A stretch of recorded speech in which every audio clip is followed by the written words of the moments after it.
thus begins Talonsoft's newest game in the Battleground series, Gettysburg. Grab your knapsack and rifle, it's time to try your hand at refighting perhaps the most famous of Civil War battles. Actually, sir, you don't so much fight the battle yourself. Rather, you play the role of any of a number of fine Southern commanders, or their damn Yankee counterparts. Well, yes, sir. Whatever you say, General.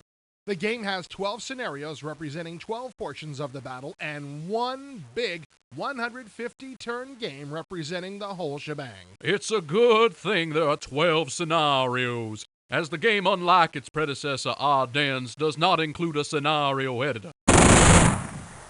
Before you even get to the main game screen, you get to see a lot of eye candy. Video sequences are spread throughout the game, from the 2 long introductory videos to short battle segments.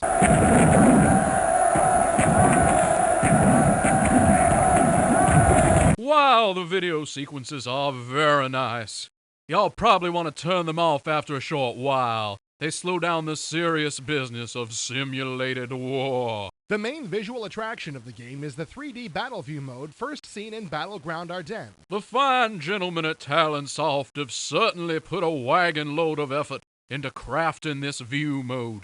The visuals are beautiful and extremely detailed, as this picture of Gettysburg itself shows. The only problem with this display is that you can only view it from one direction. It can't be rotated. The backsides of the hills are hard to discern. Yes, but even with those quibbles, I found myself using this display mode more than any other. If the single 3D mode isn't enough for you, Talonsoft has also added a zoomed-out display option. With this mode displayed full screen, you can really get an idea of the big picture. You can even play the game in this mode, although you might find it difficult. Of course, if you prefer the more traditional overhead map and little cardboard pieces approach, Gettysburg has that too. There's also an overview jump window that shows you the whole battlefield at once. Mostly, this is used to quickly move from one place to another. Graphics are used to help convey information in several places. When you click on a hex, you get a small photo from the area of the battlefield representing that type of terrain. There are plenty of shots, and they help clear up any confusion about a hex's terrain type. The unit information boxes display information on each unit in a hex. While the nomenclature can be confusing at first, it's a way to get a lot of information into a small space. A very nice touch is the artwork on the uniforms for each individual unit. No single style for each side, but a true mishmash. Leaders played an important part in the actual 19th century warfare, and the same holds true in Gettysburg. That's certainly right, young man. Leaders help a unit in melee, but are vital in getting disrupted and routed units to rally so they can fight another day. The game has dozens of leaders from both sides. If a higher level commander gets killed, wounded, or captured, one of his subordinates gets promoted into his position. It's a grim reminder of the violence of Civil War battlefields to go through so many historical leaders that Colonel Anonymous gets promoted out of a regiment up to brigade or even division command. Eventually, you'll get past all the pictures and actually start to play the game. I was surprised at how fun this game was to play. It's somewhere in between Panzer General and, say, Harpoon 2 in difficulty and detail. Unit facing plays an important part in the game.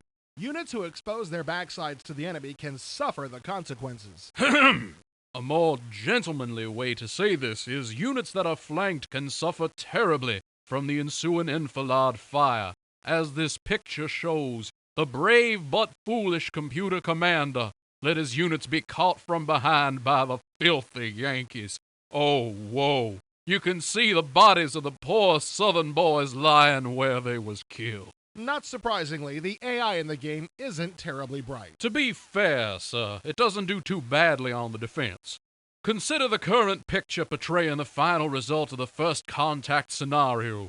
The computer played the Union, and the game ended in a draw. True, but notice the line of blue to the south of McPherson Farm.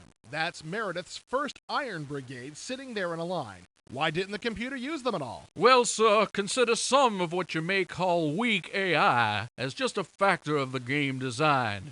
In this picture, we see that because of a map edge, the Union forces can ignore their flank, and all the Confederate forces that could threaten it to sweep down on the poor Southern boys. Yeah, General, but look at that objective in the wheat field. There's a Confederate unit sitting right next to it, but the computer hasn't made a move to grab it. A point for you, sir.